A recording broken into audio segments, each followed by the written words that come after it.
Binyavanga Wainaina, author. You are the winner of the Kane Prize for Literature.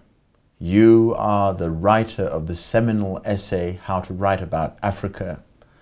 You are the lecturer at Bard College in the US of A.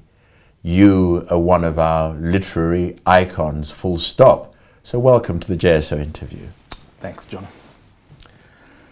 It seems to me that we don't want to tread over covered ground. You've done lots of interviews, and the assumption is that our viewers know something about you, and this is not the introductory lecture. So one of the misunderstandings, perhaps, is that you set up a project called Kwani, and that you are still part of the Kwani project. First of all, what was Kwani, and are you still part of it? I haven't worked for Kwani for, I think, 6 years. I'm very much part of it. Kwani was a network. It's simply a network of people who met in somebody's garden one day for the first time and got enthused in the wild dreams of 2002. A generation of people who are coming out of that barren time from 92. You know, I'm that generation of people where you didn't peer out of your window. The accusation before now is that not only did you come out of a new, younger generation of writers, but that somehow you were dismissive of what had come before. This has been written about Binyavanga Wainaina. In your own words, this is true, because everybody else says we walk on the shoulders of giants. For you, it might be more that you walked on the shoulders of midgets. I was very, very dismissive of what the state of publishing was. Very publicly so. Of other writers, no. In publishing, yes. Right. I did not like what was going on. I did not like what was being published. I did not like the cynicism in which it was put out in that syllabusy, disinterested way. I did not like the fact that the Ministry of Education vets books that are often dreadful and boring. I did not like the fact that books for general reading that excite and enthuse people. I did not like this Kenya that had become increasingly puritanical, where they were trying to ban Achebe's book because it had sex in it, and all of those things that have been quite vocal. Right, so that's as good a point as any, and in some ways you've summarized it. So where do you can choose your subject pronoun. Where do you, or you can substitute you or we, where do you think we've come from over the last 10 years that you've been a key player in the whole sort of literary entrepreneurship, so to speak? It's been 10 years. It's 10 years of Kwani this year. We'll be having our 10th year anniversary. And what we've done, I think, is produce an enormous body of work and built a strong network that stretches across the continent, that is within what you call the social networks and so on and so forth, that's sort of given room for all kinds of things which are not even ours, which is to claim credit for. So to say how different writers link with each other and make their own world and say, I'm the not Kwani, or I'm something like that. So what I feel Kwani was and is a burst of energy, not a department of literature. It was a burst of energy coming after a period of time in Kenya where things had been very constrained, and a network of people put together a burst of energy, and 10 years down the line, we have a body of work that represents those times. And so, I mean, again, there's a criticism. It's always good to go on people's responses to criticism, in the sense that in creating this body of work, you have created a sort of elitist ghetto of the kind of writer that you think represents African writing, Kenyan writing at its best. Yes. And that you, by definition, you've excluded certain people, that it's not inclusive.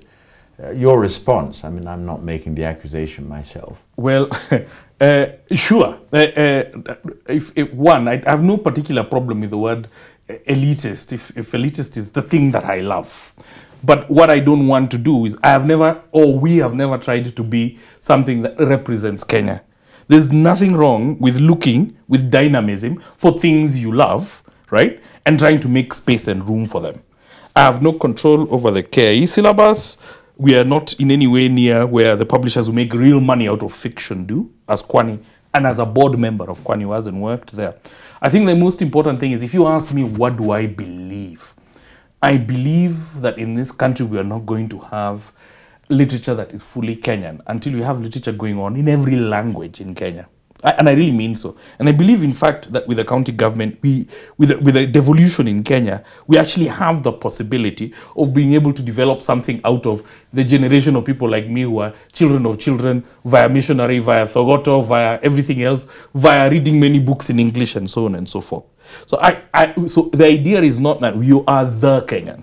What do I want to see? I want to see a landscape fully diverse, with lesbian and transvestite writers. I want to see an Africa with every kind of African producing ideas. Already, but this is the idea, you know, maybe this is a great provocation there. The minute you sort of, there are raging debates now, as you well know, about Catholicism and condoms and the use thereof. Yes. And here you are saying, I want to have an open space for lesbian and transvestite writers.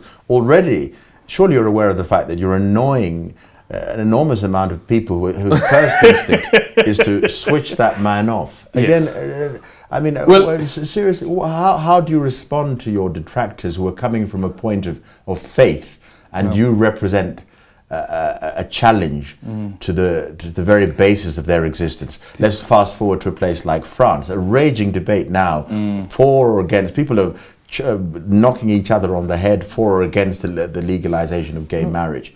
Are these issues that are going to be fast forwarded because your generation isn't bringing them about? This, you know, the one wonderful thing about being an African is this is the one continent that the people who wanted to iron it flat failed. You know, like in a certain sense, if you travel through Europe, if you travel through America, if you through their work, their history, and everything else, and in large parts of Asia too, you're able to say, what is this kind of culture? What is this kind of culture? Here, you go 10 kilometers. This is simply the most genetically and culturally diverse part of the world. And any attempt to create any imperial forces, whether it be Catholicism, Puritanicalism, Pentecostalism, which says this is this kind of country, utakohoa, you'll move 10 minutes in this direction and bump into something that doesn't agree. And that's simply it. And not only so in essence, you're further. But you're defining the great multiplicity of our creative space. We survive and thrive in this continent because of the possibility that we can get out of our own ideas about what we should be and embrace the other idea about what somebody else should be. That's our single and most solitary strength. Right, so that's something I embrace. Let's move to a realism. You talked about county governments and the welcome of them. The whole idea of readership. What is your addressing the problem that if I were to buy a book now, the last book that I bought at a book fair was for 2,000 shillings. Is this the inclusiveness of the buyer, the reader? Who's going to read your marvelous output? I've been saying, you know, one of the things I've been up to these days is like the African hurricane arrived. So if one is sleeping, there'll be costs. Right now, with technology, my book is available at nearly 200 shillings, which we've been test running for a while. It's called Ikitabu. You can download it to your phone and read it. And the point about it is print, it's over. There's, you know, the people who are now in standard 3, 4, 5, are not going to finish Form 4 in print, which means you don't have to go cutting trees and going to China to get paper and everything else to do. Literature has become a thing you can download for 30 bob, right? And pay a writer who owns a lot of their own content, right? And you can do from here mpaka Lagos, as you're doing now with Nigerian movies and music, right? So the template upon which people are going to be able to produce local. What this great revolution of technology has been able to do is allow the 30 people, the thing they call the long tail, the 30 people who say, I want to write about fishing in whatever as the expert, fishing in Bukusu, and I want to charge 150 shillings for it, you can make a profit. So this template where we've been talking about the idea of the great difficulties is actually gone. So the difficulties remain only as a hangover of habit. Right. Okay. Okay.